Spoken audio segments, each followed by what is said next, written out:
Hello, Hi. hello, hello. I tried to say hi instead of hello. Hey, hi. Wanna chat? Yeah, sure. Welcome Welcome back. back, We guys. missed you guys. Miss you big time. Yes, we are excited to be here. What are we going to talk about today? We're going to talk about detachment because we're leaving. I'm just kidding. No, we're going to talk about detachment. It's such a crazy, interesting thing. concept. Yeah. Not concept, it's something that people have the ability to do, and some people don't do it, Yeah, I I guess. think all of us to an extent can't do it with certain things.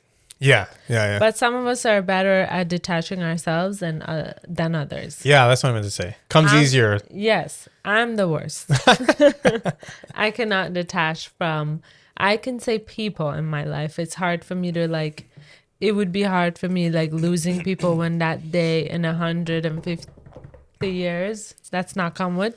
When it comes, it's going to be hard for me. And I know that about myself. And actually, last episode, we were talking about, well, I don't know which episode is going to go up, but in one of our episodes, we were talking about therapy. A therapist told me that no matter how much you prepare yourself for losing someone, it's still going to hurt Still when going it to does affect you. happen. Yeah. So Yeah. it's not just me. And I mean losing someone to, permanently to death. So Yeah. it's really hard, man. Because there's levels. There's levels to detachment. There's the unavoidable one, which is death. Mm-hmm. There's relationship detachment. Yeah. Where And you break up with somebody. break up with someone or lose a friendship. Yeah. Yeah. There's family relationships family. that fall out. So much. Yeah. There's Job. family fallout. Job detachment. Yeah. And then it comes down to materialistic things you're attached to. Yeah. I think detachment, overall, I think detachment I think it can be positive. I think it has more of a negative connotation. Yeah. But everybody says, you have to detach yourself from this person. You have to detach yourself from that. Yeah. This. It's such a common theme. Yeah. Especially if the person's not good for you. Mm-hmm. Obviously, right? Yeah. You don't detach yourself from people who are good to you Or and good for you. Whatever is not good for you. Yeah. I think in general, you have to detach yourself from an ex because what good would it do to have them in your life?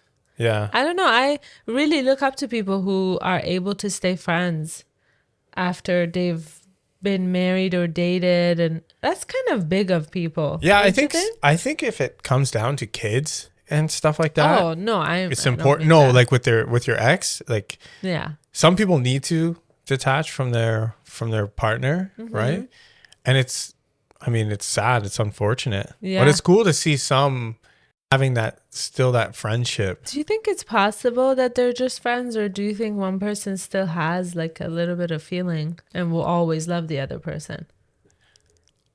I think there's gonna be that one person who will maybe if it's not there, they have that glimpse of hope that it could still work. Yeah, or willing to work. Yeah, or they're happy to just still have them in their life because they love them so much. Which is so sweet, actually, if you really think about it, Yeah. If it's in a healthy way. Yeah. So what do you think is bad about detachment? I think it's bad to be attached to worldly things in terms of materialistic things. If I have a car that I'm so in love with and then accidents happen, I lose that car, or I lose my job, therefore I lose my car. You know what I mean? I think those type of worldly attachments are not really useful, and I think they're so fleeting. They come and go. Yeah. I think that's the part about it that's negative when it comes to the surface level materialistic things, but when it comes to deep relationships, I still think it has a balance in it is the perfect way to be. But unfortunately, I feel like as human beings, in my opinion, we're either on there are maybe not that many people in the world who are so balanced with detachment. Yeah. Maybe Buddhists, because they're supposed to be like that. Detached? Yeah. From the world. I wonder what the benefit of that detachment is. Because I think on certain things, anything, I've learned this through the Baha'i faith with balance. Right? And I think extremity in one, or an Yeah. extremism in one side is, It's not healthy. it's not good. Yeah. Even if it's a good thing. Yeah, even if You you're know? like, I can detach from things and people really easily. Well, that's not great. No, I wouldn't Because then say. you just replace people. Yeah. If you're doing I have it that. in I an have that unhealthy issue. way, I have that issue because I've lost a lot of. people in your life. I've lost a lot of people in my life. I've burned a lot of bridges learning how to be a responsible human being. Death,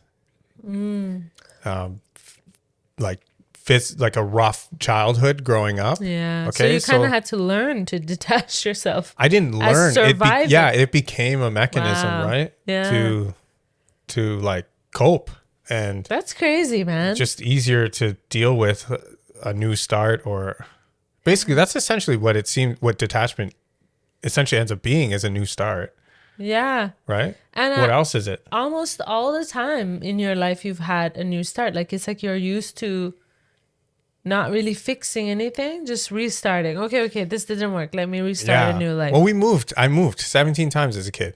Yeah. And you know what? I used to think that, oh, how can people do that? But I understand, like, Yeah. no judgment here. You know, sometimes as a kid, especially in your situation, what is your, like, how can you make a decision on that? You couldn't, right? No, you just have to, As you an have to roll with it, right? As an adult, it happened to you many times as well, and you made those decisions, but I feel like you didn't know any better. No, it's not like I had a say either. I would speak up, but the thing is, it doesn't matter. The important thing is that I'm adult now, trying to work out that wrinkle, that imbalance that I have. Do you think you learned that in a specific way? I learn it in the worst way possible.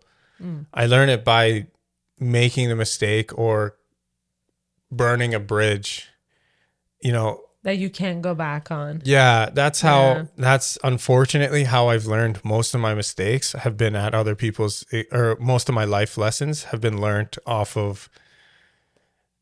the account of someone else getting hurt. Yeah. Let me rephrase that. I've learned most of my lessons. Mm-hmm.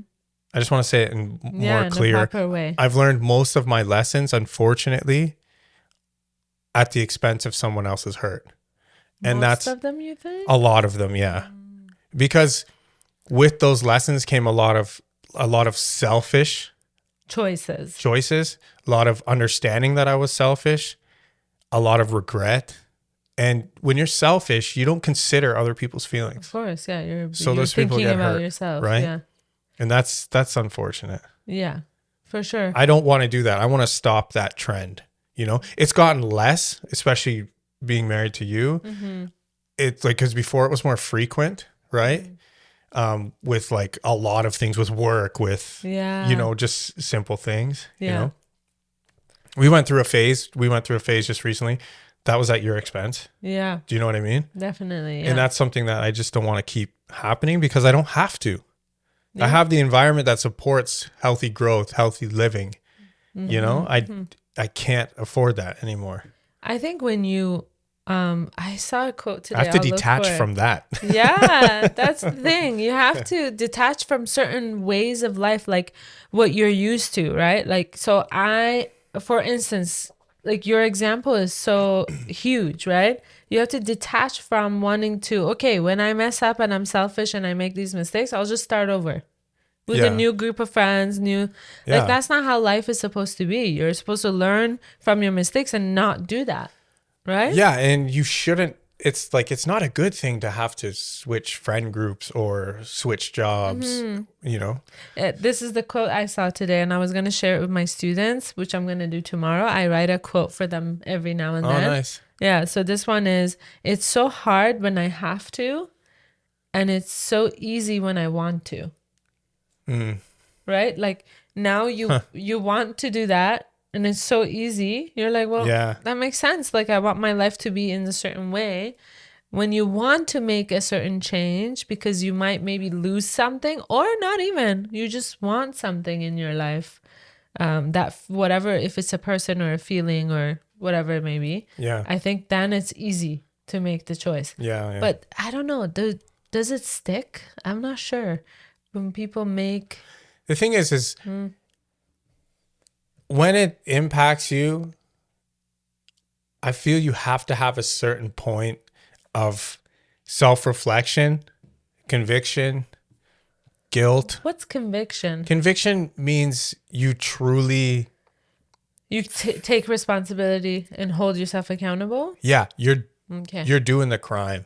You understand it. Conviction. That conviction is very important. Like personal conviction is very important, because that means you recognize that you yourself have done this and you are ready to own it and you're ready to take responsibility for it. So you know what's interesting?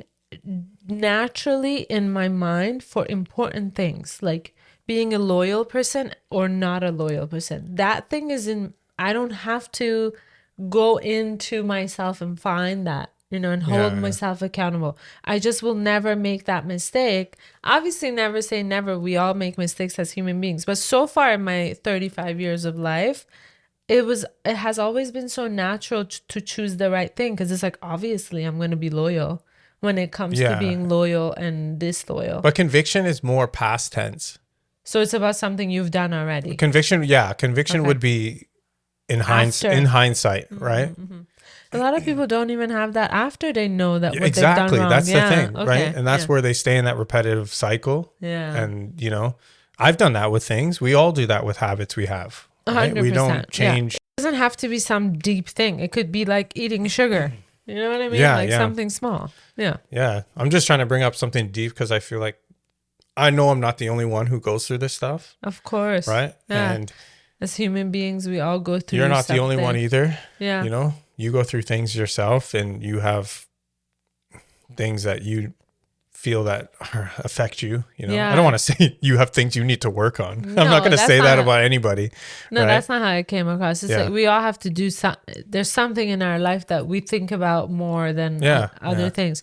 I think when it comes to detachment, personally, I am so attached to the people in my life. Like, I'm on the unhealthy side of things, where when I hear, like, I can even cry right now. When I hear like certain people losing people in their life, it's really hard for me. Yeah, hey, that's okay. It's hard for me because it's like, your family is everything. Like my family is everything to me. So I think like the strongest people on earth are people who lose their family members and they still live a really good life. I think those people are really good, big people. Yeah, for sure. Yeah. For sure. That's a hard thing. Mm-hmm. When I lost my dad, we didn't even have the closest of relationships. Yeah. But there was that feeling when he passed. Remember when I was bringing his urn to the grave? Yeah. I just started crying, Yeah. And I didn't really cry too much over things like that, but I broke down and I thought, like, he's gone. Yeah. It's weird. He's gone. Sometimes I think about all the times that you always have regrets. You can never do enough when someone passes. That's the unfortunate thing. I know. You can never do enough. I know people in my life who have been such amazing kids, like let's say to their parents, and their parents pass away and they still have regrets. Yeah. They've been close and been there by their side, and you still are like, well, that was that one day I could have stayed longer. You know what I mean? Yeah. And that's the thing about life. Like, that's why people say life is short. Like, spend time with your family. And most people in their deathbed is like, their regret is that they didn't really spend time with their loved ones, Yeah, yeah. So it's like, doesn't matter, man, how much you do. You still feel like, wow, man, that's crazy. Like, I wish I was with them more. So for me, that type of detachment is really difficult. I am not good at it. I try not to think about it. And actually, I wanted to become better at it. That's why I thought getting a pet, because obviously everyone knows when you get a pet, they're going to die, right? Yeah, yeah. And even that I can't really talk about because we tried to get, well, for me, it was like a practice of loving. I knew I was going to love my pet no matter what, because I've always loved animals so much as a kid when I had pets before too. And I wanted it to be a practice where I can be more logical and realistic and say, yes, this is a child, like my child that I love so much. And but I know he's going to pass eventually, and I'm okay with it. it totally did the opposite. I'm like a wreck. If he's breathing loud, I'm like, James, what's going on? And like, why is he breathing like that? Like, it's really hard for me. And I know that that's something I need to work on. I think what people don't understand, and I think we're all guilty of this as human beings in general, is that we're not present enough. Because we shouldn't be focusing and worrying about the fact that one day they will go. And I don't think we operate like that. But it is like, if it's sitting in the back of your mind, I don't think that's healthy. You know, that kind of worry. And I think detachment, it's not healthy. Coincides with worry too. Yeah. Or it breeds worry. And then that worry bleeds into other parts of your life. Yeah. And worry's good, but too much is not good. Like everything, we bring it back to balance, right? Yeah, for sure. But healthy what I was saying, is that you should just focus on, instead of worrying about that detachment process, just focus about being present. Yeah. Giving everything its all. Because that's what I realized with my dad. Remember that day we were driving, I heard this song and this guitar riff came on and I started crying and I was like, man, I wish I spent more time with him. Even though we didn't spend much time together, and we had a mutual understanding, I wish I just took a little more initiative, because there was so much more room. Yeah, because now he's gone and you don't have that chance. Exactly. That's the crazy part about life. It's like, you as father and son relationship, it was distant, right? Yeah, very. It was a good relationship, but it was distant. Yeah. So it was on both ends. But because he passed away, you're like, I could have done so much. Could have done more. Yeah. Could have been the other way around. Yeah. For sure. We have to be present. I learned that big time the last year. Yeah. Being present is so... It's made a huge difference in your life. Yeah. You've become less of a hasty person, I would say. Yeah. Because you're more present. Maybe you notice things more. Like... Yeah. I feel like I'm a very present person. And even then... I would feel exactly the same way as you have with your dad. You know what I mean? Yeah. So for me, I don't have a healthy balance in a sense that like if when I do lose people, that I'm gonna be like, I did everything I could. It's like that logic is not there. It's only emotion and it's only like sorrow when it comes to that. Like I know that about myself, and it. James, also, I think culture plays a huge thing. Persian culture, you have a lot of sorrow in it. Yeah, there's a lot of generational sorrow that came with war, and like, for Baha'is is even more difficult because of how we were affected by people and what people said about us. And it's just, but Iranians in general, I feel that we hold some kind of sorrow almost as if like you enjoy it. I know we don't, obviously, but it comes across that way. I honestly think that there is some kind of, I'm not a scientist and I don't know the scientific fact. Maybe there is something. Personal experience. I'm going to look this up and figure this out. Yeah, I should have. I didn't think we'd go on this because I've thought about this before, is that I think there's some kind of release in being sad.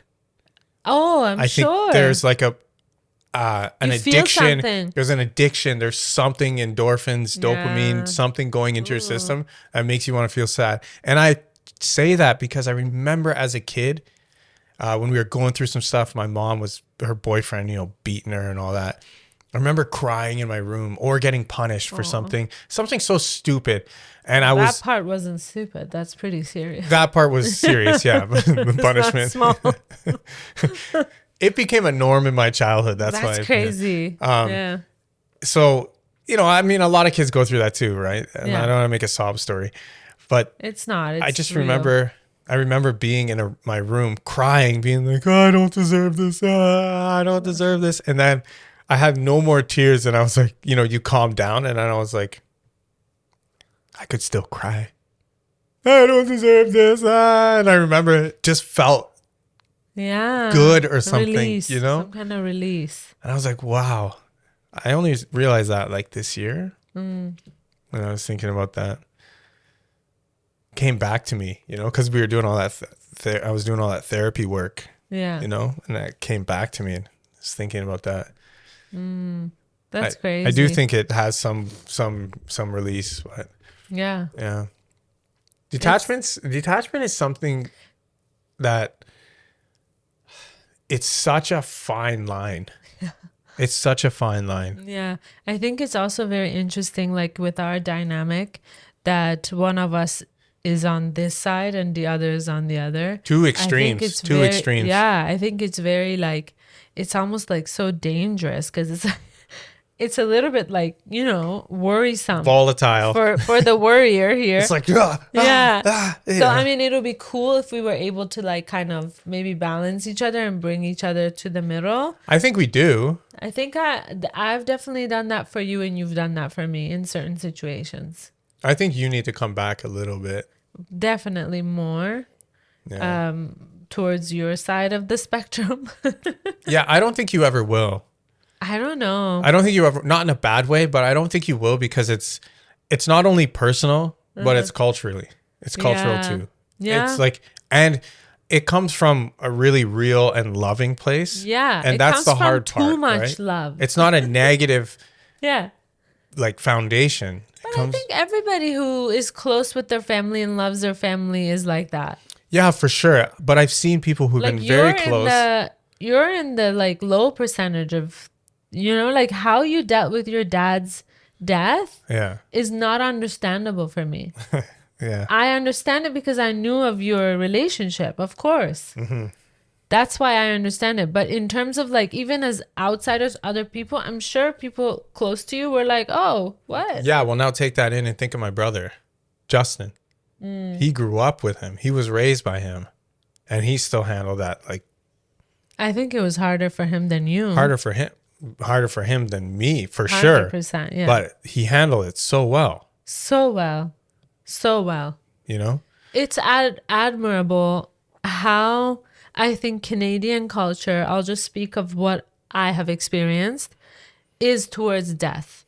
I think death in my culture, and I would like for Iranians to comment on this. If you think I'm wrong, let me know gently.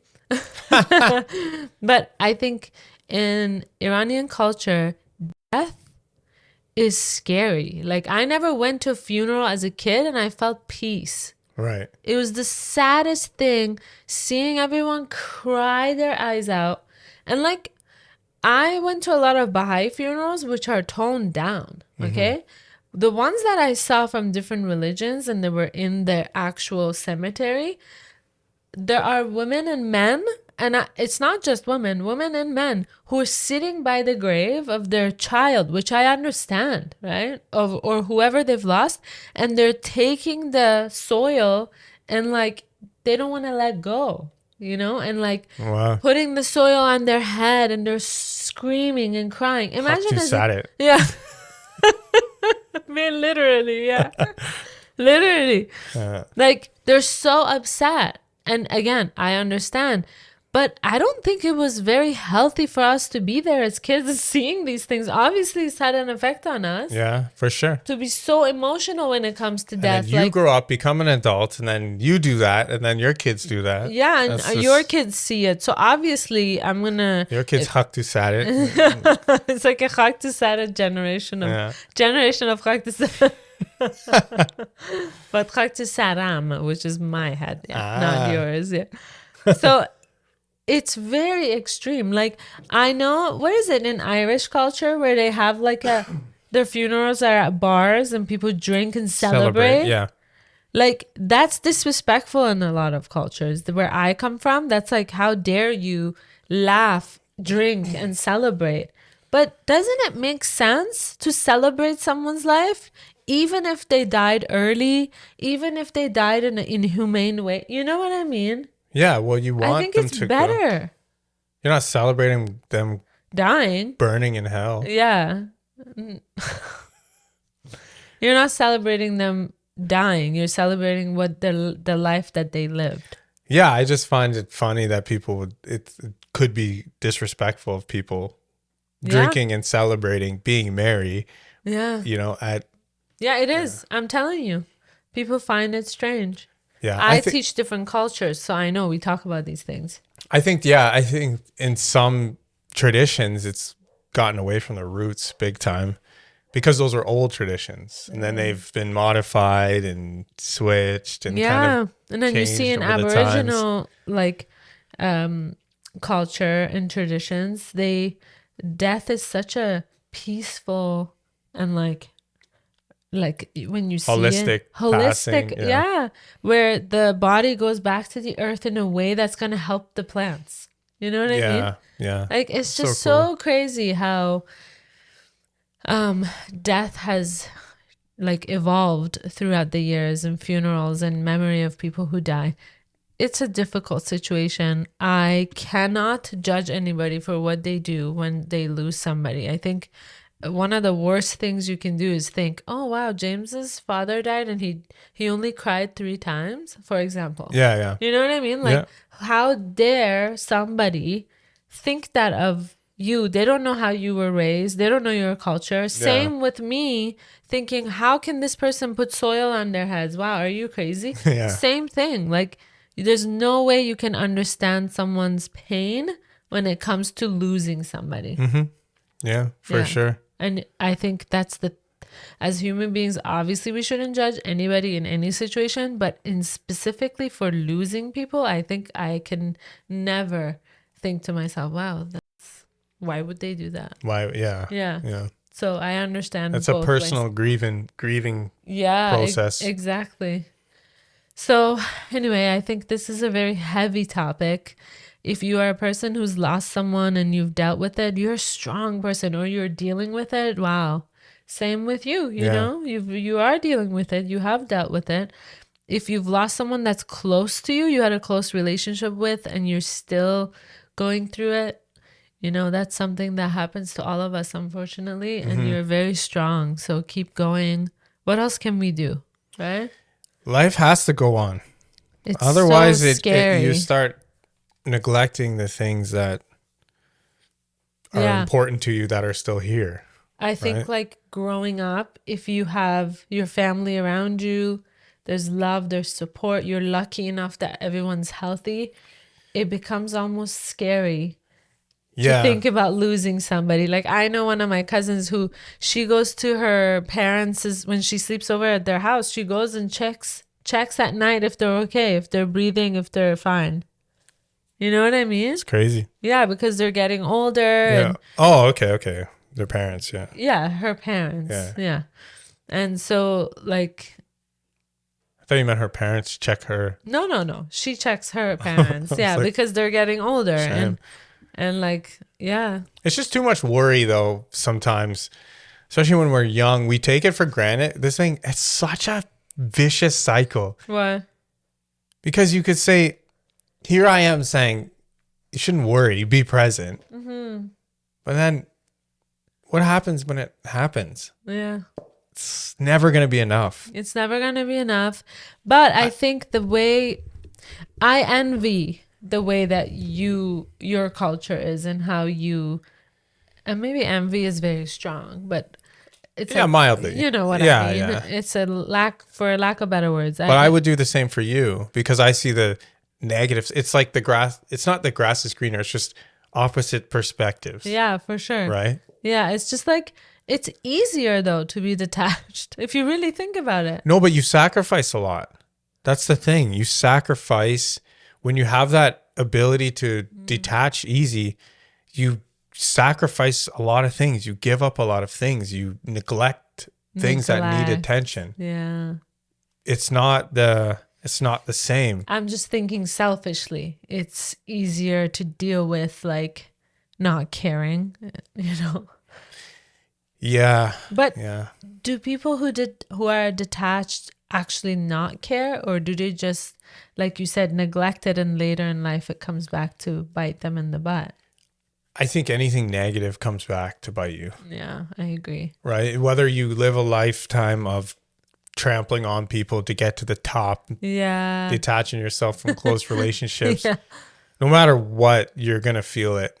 You can't not. Anything negative in life is going to come back and impact you. Yeah. There's a balance, and we have internal compasses naturally. Yeah, for sure. We're not just born devils. We're not talking about psychopaths, obviously. We're talking about regular people. Yeah, regular people. Yeah. Even so. Like, even so. Yeah. I'm speaking, my firm example is like someone who just was like cutthroat on their career path. Yeah. You know, you have to have a certain level of detachment. Yeah. You have to have a certain level of detachment from the fact that whether or not you care about someone else's career and you're willing to jeopardize their success for your own. Yeah. Do you know what I mean? I could never do that. I couldn't do that either. I can't. No, not. Yeah, it's not fair. Even if people that I know who have in some ways a certain person who has hurt me, I still feel bad for them. I still think, wow, you know, this person has a life too, and their life was probably hard. And then I think to myself, my life wasn't as hard as theirs when I know what's happened to them here and there. Yeah, that's good that you have that. That's a very good quality to have, especially in the time of hurt. If someone's offended you or hurt you, to be able to see them for maybe the reasons why they did it. Yeah. Or whatever. Yeah. Yeah. It's a very good thing. Yeah, definitely. I think it helps you heal faster for sure and understand people.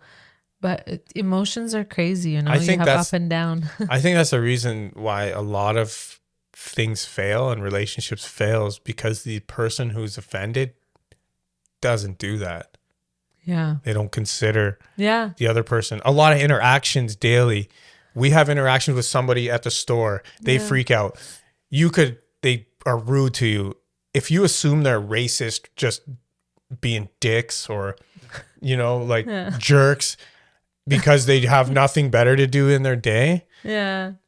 Then you go off and that person is labeled that, you know, until maybe you have another interaction with them. If you never see them again, that person will always be that to you. I know. But if you can say, hey, maybe that person had a bad day. It's just better for your own heart. I think so, yeah. Yeah, and it's true. Sometimes people, like, I don't believe that people have been hurt. That's why they hurt other people. Yeah, yeah. That's why they say that. And then hurt people. And then now people say people who are healed also can heal people, right? Yeah. Or people who take the high road can heal people. So yeah. I guess it's just interesting because we all have different cards that we're dealt with in life, and if you have had really hard times in your life, then of course it's gonna affect you differently. You know, if we could just understand each other, and I think the one thing with detachment is like if we can think logically, right? Yeah. A little bit of logic, a little bit of emotion. I think that can give someone a balance. If you have to tell yourself certain bad things about someone to forget them, that means you're trying to convince yourself. Yeah, exactly. You know? Yeah. So I think I heard a quote, and it was a really good quote. This thing stuck out to me. Actually, no, it was from a movie. A guy said, I had it in my head. That's okay. You have no choice in the cards you're dealt, but you have a choice of how you play them. Yeah. You know, exactly. And that's so true. You don't. Very true. It's all what you do with those cards. Yeah, definitely. I think, and this just kind of came to me, but I feel that people who are parents generally, not all, are stronger because you have no other choice. Right? Like, for instance, I was thinking about your brother and how he dealt with everything, you know? Yeah. He's a father. He has to be strong, you know? When you think about your dad as a kid, I don't know if you had this kind of feeling, but growing up, mostly when you have your dad around, you look at him as like a superhero, like he can do anything. But if you really think about it, they were probably scared of so many things too. Yeah. It's their first time going through life. It's not their second time. Yeah. You know what I mean? Yeah. It's crazy. I thought about that. Huh? I never thought about that, what my dad would have been thinking. Because you never really had that much time with him. No, we had we had enough. We didn't grow up with him. We saw him on holidays and certain occasions. That's not enough time for you to think of him as someone who can save you from things, especially because I still did. I still looked up to him. Did you? Yeah. Okay, yeah. there you go. That was my dad. Yeah, exactly. You know? That's what I was thinking there. I was laughing. I'm like, so funny, that guy, man. Yeah, because he was like the furthest thing from a dad figure. He was like a friend. Yeah. Right? Yeah. But he's still my dad, you know? Yeah, exactly. He was a good dad. He did everything he could, I think. He did the best he could, I think, I believe. And he didn't go to hell. I choose to believe that. Go to hell? Yeah, if someone says he didn't, hell? right? If someone didn't, right? Yeah, I don't believe in hell. No, I'm saying as a figure of speech. Oh. If you don't believe he did the best, go to hell. Oh. Yeah. Oh, okay, gotcha. Jeez. I didn't get that. I thought you said I don't think he went to hell. I was like, what? No. Yeah. I said he did the best he could. I choose to believe that. Mm-hmm. If someone else thinks different, they can go to hell. They sure can. There we go. I think like if we want to sum up everything, when I think about how different we are in terms of detachment, personally, it worries me because I think we're so far apart on the opposite ends. Yeah. But I feel like you're coming a little bit towards the middle. Yeah, but take this in. What if we were both on that side? It's just too much. If we were both detached, we wouldn't be here right now. No, exactly. But if we were both, Because I am a person who keeps relationships close at heart. Yeah. We are able to really go through things and a lot of your qualities, reasons of your qualities. But if we were both on the side of me, for sure, we would be worrying 24/7. We'd be depressed. I'm just kidding. Be like, I think you have two of the same people. It's just not. It's hard. Two detached people wouldn't even make it. For sure, they'll just let 100%. Each other go. Two people who have attachment issues. Yeah, attachment issues. Or strong into the attachment side. Just worry with each other all day, every day. Worry about things that is not. But there's such necessary. It's just crazy because what if you are still attached to somebody, but you know you should go and you can't detach? I mean, right? That's the crazy point. Yeah. You know? For sure. I have experienced those things. Yeah. For sure. It's actually really hard to deal with because in your mind, you know what you have to do, but you're attached to them. Yeah, for sure. Right? Yeah. Life is crazy, you guys. Life is crazy. I hope that I can learn to...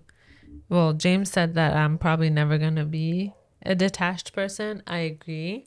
But I hope to learn throughout my life. I think our kids could learn that. Yeah. I think we are going to navigate trying to find the middle. I don't know. Even having kids, like even that, I think that's one of the reasons why personally I haven't thought about it. Because it's like, then I'll just worry all day, every day. No, because I think it dilutes it. I think it's like adding water to something that's so... Very thick. Thick, yeah. Right? Because you're one way, I'm one way. Right? Yeah.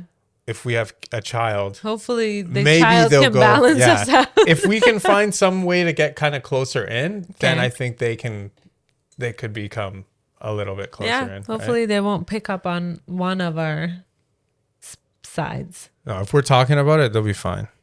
We have to talk. If it's on your mind, we won't take them to a funeral in Iran. Yeah. That's like one thing we won't do. I think it's not even necessary for kids like young age to go to funerals. But anyway, that's a different story. Yeah. Our cultures affect us, you guys. They do. It really does. And they're different and they're not wrong. They're not wrong. You know, the way it is. Your parents are living their life for the first time as well. If you really think about it, we're going to make mistakes no matter what. So if you're a parent and you're trying your best and you took your kids to a funeral last week, don't worry about it. This year has been pretty crazy. One day I had three people who died in one day. Yeah, that was crazy. Remember that? 1 week. No, one day. Oh, same day. Yes. That's nuts. 3 people. Oh, you went to 3 funerals in a week. Yeah. In a week, I went to 3 funerals. So, you know, it's a hard topic, but hopefully we can all learn to find a balance. Yeah. Yeah. We want to know what you guys think about detachment. Are you like detached to an extent where it's like neglect, or are you attached where you think you're gonna really, where you worry, deep worry, really deep suffer sorrow if you lose something or someone? Yeah. We're all gonna suffer when we lose someone. Obviously, that's inevitable. But what end of the spectrum? Okay, for the comment page, yes, which end of the spectrum are you on? yeah, Heavy attachment or heavy detachment? yeah. Or are you balanced? Because like if you are, let us know how. Yeah. I like to know. Yeah. For sure. Thank you so much Thank for you listening. guys. Yeah. We hope you enjoyed it. I know it was kind of like heavy. Yeah. You know, talk of death is heavy. Yeah, it's deep. James is like, it's cool. I'm like, it's so heavy. Again, different side. It's a little dark. It is, of Dark, course. it's life. Yeah, it is. Well, I'm gonna go cry now. Thank you for listening, you guys. I was gonna say something, but I forgot what I was gonna say. Yeah, so, you're like have these awkward silences. I have to fill them in. Yeah. Anyways, guys, I love you guys. Love you. See you Take soon care. We're gonna in our next episode. We're gonna detach from this episode. We're gonna detach these microphones. That's all I can do. That's it. Peace out. Bye.